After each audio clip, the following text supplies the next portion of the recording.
शाम सुरमई हो चली थी। थका थका सा सूरज धीरे धीरे पश्चिम दिशा में डूब रहा था। उसकी सिंदूरी किरणें वातावरण में फैली हुई थीं। तहसील भिलाईगढ़ के एक गांव के बाहर आम के बगीचे में दो युवा जोड़े प्रेम आलाप में मशगूल थे। आम के दरख्तों की टहनियों में बौर निकल आए थे।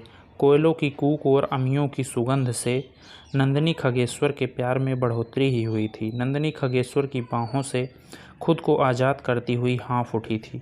खुद को संभालते हुए और अपनी अनियंत्रित सांसों को काबू करती हुई फुसफुसाकर खगेश्वर प्रसाद से बोली, तोसू। खगेश्वर को वह प्यार से तोसू कहती थी। बहुत देर हो गई है, अब मुझे जाने दो। घर वालों को कहीं शक न हो जाए। तुम्हें पता नहीं है कि मैं दिशा मदान के बहाने कितना बहाना करके यहाँ आती हूँ। अब तुम बताओगी। हमेशा तो मैं ऐसा नहीं कर पाऊँगी। तोसू ने फिर से नंदिनी को अपनी बाहों में लेना चाहा, लेकिन नंदिनी खुद को बचाती हुई बोली, किसी रोज़ हम पकड़े जाएंगे। मुझे हमेशा अनजाना सा डर लगा रहता है। आखिर हम कब तक ऐसे ही लुक छिप कर मिला करेंगे। कुछ महीने की बात है, खगेश्वर बोला। मैंने कुछ रुपए इकट्ठा कर रखे हैं। कुछ रुपए और हो जाएं तो यह लुक छिप कर मिलने वाली बात ही नहीं रहेगी। हम यहाँ से कहीं और चले जाएंगे।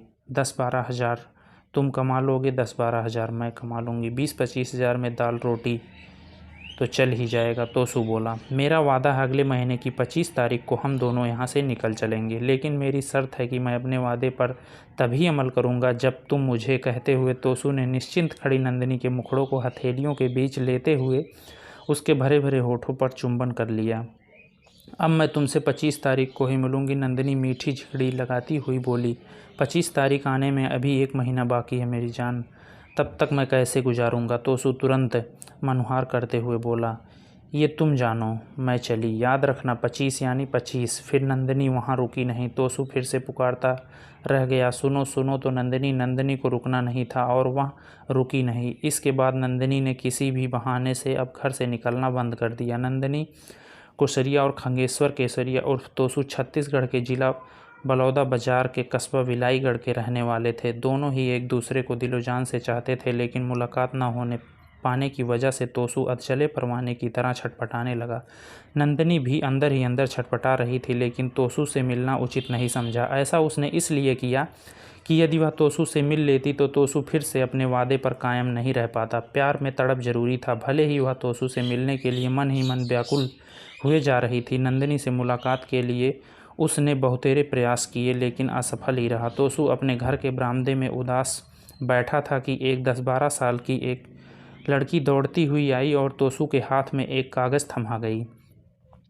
उसी पैर लौटते हुए वह बोली, नंदिनी दीदी ने तुम्हें देने को कहा है। फिर वह अबोध लड़की वहाँ ठहरी नहीं, कुलाचे भरती हुई वहाँ से निकल गई। तोसू वापस लौटकर बरामदे में बैठा और तह किए हुए उस कागज़ की परतें खोली। उस खत में कुछ ही लाइनें लिखी थीं और वह इस राइटिंग को बखूबी पहचानता था। वह उसकी प्रेमिका नंदिनी की थी। लिखा था, तोसू जान, जुदाई के ये पल आत्मा को लहूलुहान कर रहे हैं। तुम्हें एहसास है कि इस पीड़ा से तुम भी घायल जरूर होगे। 25 तारीख को वहीं मुलाकात होगी। उम्मीद है भविष्य में हम साथ रह सकें। तैयारी तुम्हारी ओर से पूरी हो गई होगी। मैंने अभी से पैकिंग शुरू कर दी है। बस तुम्हें अपने पैरों के निशान पर कदम बढ़ाना है। तुम्हारी नंदिनी। तोसू की आंखों से आंसू झिलमिला गए। खत में उसे नंदिनी के चेहरा उभरता हुआ दिखाई दे रहा था। उसने कई बार उस खत को उस रात पढ़ा। नंदिनी के शब्दों पर उसने दीवानों की तरह चुंबन लगाए। 2 दिन बचे थे नंदिनी के दिए गए समय को आने में। 2 दिन उसने जैसे अंगारों पर लौट कर समय गुजारा।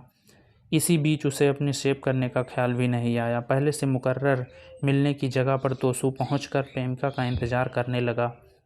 उस ओर टकटकी लगाए हुए निहार रहा था जिस रास्ते से नंदिनी को वहां पहुंचना था। कोहरे से भिलाईगढ़ कस्बे में अपने को समेट कर भरकस आभास वातावरण में व्याप्त था। पर्याप्त किया था। शाम होने से पहले ही शाम का दिख रहा था। कोहरे की धुंध को चीरती हुई कोई चली आ रही थी। कद काठी और चलने के अंदाज से इस बात का एहसास करा दिया कि वह उसकी जाने जिगर जाने तमन्ना नंदिनी है। तोसू ने कोहरे में ही हाथ हिलाकर अपनी मौजूदगी का मान नंदिनी को करवाने का प्रयास किया। नंदिनी दूर से ही तोसी को पहचान चुकी थी। पहचानती भी क्यों नहीं। 7 महीने से दोनों प्रेम के झूले में झूल रहे थे। नंदिनी तोसू के करीब पहुंची। दौड़कर नंदिनी अपने तोसू के कंधे पर जा लगी। सुबकते हुए बोली, कैसे हो? इतने दिन कैसे गुजारे तुमने तोसू? इस पल को अलग नहीं, अब एक पल भी अलग नहीं रहूँगी, तुम्हारी कसम। जुदाई के पल कितने गहन होते हैं, सोचने से ही कलेजा मुँह में आ जाता है। तोसू बोला, मेरी भी स्थिति तुमसे अलग नहीं है। जुदाई के गम को किसी तरह बर्दाश्त करता रहा हूँ। और दोनों एक पत्थर की आड़ में भविष्य को लेकर बातचीत होने लगी। बातचीत में उनका मुख्य बात यह थी कि कितने बजे मिलना है। उस दिन लुका छिपी का वह आखिरी मिलन था। रात के चौथे पहर में नंदिनी घर छोड़कर निकल आई। सुबह आवागमन का साधन था नहीं। खगेश्वर ने अपने दोस्त से एक बाइक की व्यवस्था कर ली थी। बाइक पर सवार होकर बिलाईगढ़ से बलौदा बाजार पहुंचा। बाइक को वह कहाँ खड़ी करेगा, कहाँ रखेगा, बाइक की चाबी किसको सौंपेगा, यह सब उसने अपने दोस्त को पहले से ही बता दिया था। बलौदा बाजार से सुबह सुबह बस पकड़कर दोनों रायपुर पहुँचे। यहाँ पर खगेश्वर उर्फ तोसू ने पहले से ही धोलीपारा शीतला मंदिर के पास किराए पर मकान ले रखा था। लिहाजा खगेश्वर को नंदिनी को यहाँ वहाँ लेकर भटकना नहीं पड़ा। मकान मालिक अरुण जाहोल को उसने नंदिनी का परिचय अपनी पत्नी के रूप में कराया। परिचय के लिए उसने मकान मालिक को अपना आधार कार्ड दिखाया। संतुष्ट होने पर मकान मालिक ने किराए पर उन दोनों को कमरे की चाबी दे दी। हफ्ते 15 दिन तक दोनों भयभीत रहे।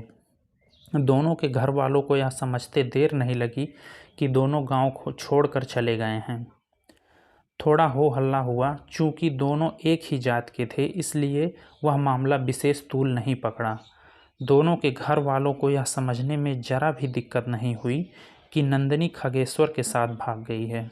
नंदिनी के पिता ने बेटी के गायब होने की थाने में रिपोर्ट तक नहीं लिखाई। जो होना था वह हो चुका था। सांप निकल चुका था। लकीर पीटने से हालात सुधार नहीं सकते थे। लिहाजा दोनों पक्षों ने खामोशी से समझौता कर लिया था। इधर दूसरी ओर खगेश्वर कब तक घर में बैठा रहता। उसने एक कपड़े की दुकान में नौकरी कर ली। खगेश्वर जब काम पर चला जाता था तब नंदिनी घर पर अकेले रहती थी। और नंदिनी ने खगेश्वर से एक बार कहा, तुम्हारे काम पर चले जाने के बाद मैं घर में अकेली बोर हो जाया करती हूँ। अगर तुम कहो तो मैं भी कहीं कुछ काम कर लूँ। इससे आमदनी भी बढ़ेगी और साथ ही मेरी बोरियत भी दूर हो जाएगी। पहले तो खगेश्वर ने उसे नौकरी के लिए मना किया, लेकिन नंदिनी के काफ़ी मनहार और बोरियत का हवाला देने पर किसी तरह से वह राजी हो गया। इस दिशा में नंदिनी को बहुत ज़्यादा भटकना नहीं पड़ा। उसे सिक्योरिटी गार्ड की नौकरी तुरंत मिल गई। आय का जरिया भी बढ़ गया और नंदिनी की बोरियत भी दूर हो गई। सब कुछ अच्छा गुजरने लगा। दोनों को साथ रहते हुए 1 साल गुजरने को था। दोनों के घर वाले भी कभी कभी उनसे मिलने लोधीपारा आने जाने लगे थे। उनके घर वालों को यह देखकर संतोष मिलता था कि चलो दोनों कमा खा रहे हैं, सुखी हैं। दोनों के घर वालों को किसी तरह की कोई गिला शिकवा नहीं रह गया था। जब सब कुछ अच्छा गुजरने लगा तो एक नया ही फितूर नंदिनी पर काबिज होता चला गया। जब भी वह टीवी पर शादी से संबंधित रस्मों रिवाज होते हुए देखती तो उसे खुद को मलाल होने लगता। अक्सर वह खगेश्वर उर्फ तोसू से इस बात का जिक्र कर बैठती कि काश हमारी भी ऐसे ही धूम धड़ाके से शादी हुई होती। तुम बारात लेकर आते, मंडप सजा होता, सहेलियों के बीच में छिपी होती। एक रस्म तुम्हें मालूम है, जिस पत्तल पर वधू खाना खाती है उसी पत्तल को लपेटकर छिपकर उससे बर को मारती भी है। जब होना था तब तो हुआ नहीं। अब लाख चाहने के बावजूद यह संभव नहीं है। खगेश्वर बोला, ऐसी बातें सोचकर क्यों अपना दिल दुखाती हो और मेरा भी मूड खराब करती हो। खगेश्वर ने समझाया, दोनों के बीच और कई तरह के मुद्दों को लेकर अक्सर तकरार होने लगती थी। मोहल्ले के लोग समझा बुझाकर दोनों को शांत कर दिया करते थे। अक्सर उन दोनों में इन्हीं बातों को लेकर जब तब कला हो जाती थी। एक रोज़ खगेश्वर अपने दोस्त की शादी में गया हुआ था। अपने मोबाइल पर उसने शादी के रस्मों रिवाज को शूट किया था।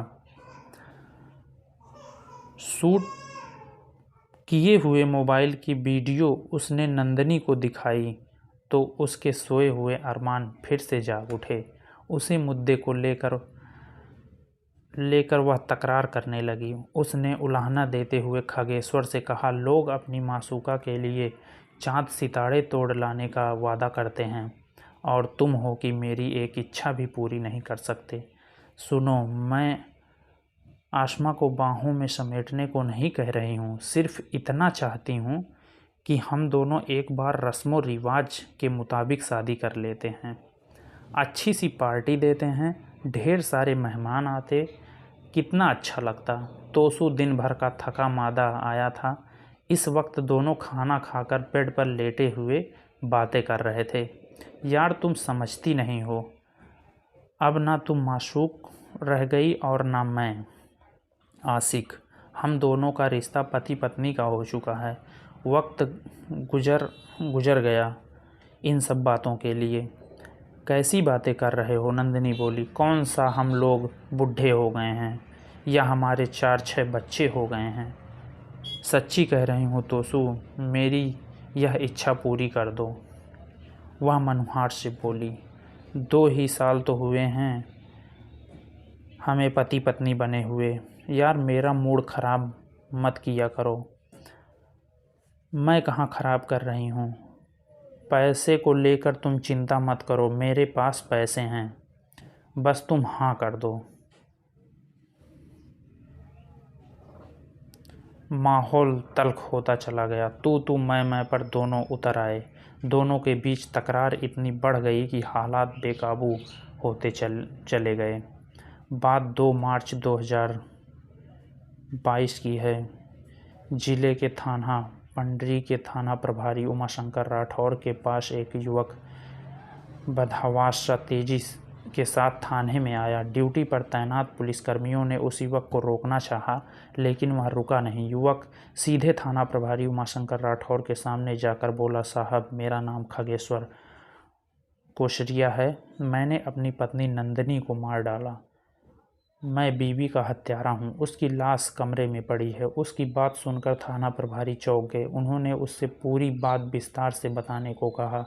इसके बाद खगेश्वर उर्फ तोसू सब कुछ सिलसिलेवार बताता चला गया। पूरी बात सुनने के बाद राठौर ने यह बात एसपी प्रशांत अग्रवाल, एसएसपी ताकेश्वर पटेल को भी बता दी।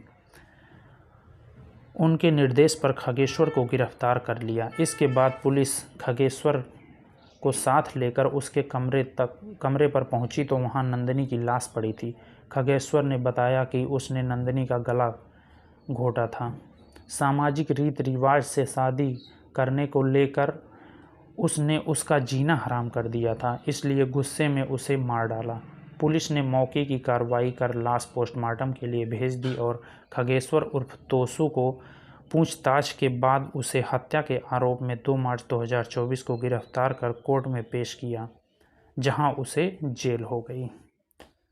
धन्यवाद दोस्तों। ऐसे ही और वीडियो देखने के लिए चैनल को सब्सक्राइब करें।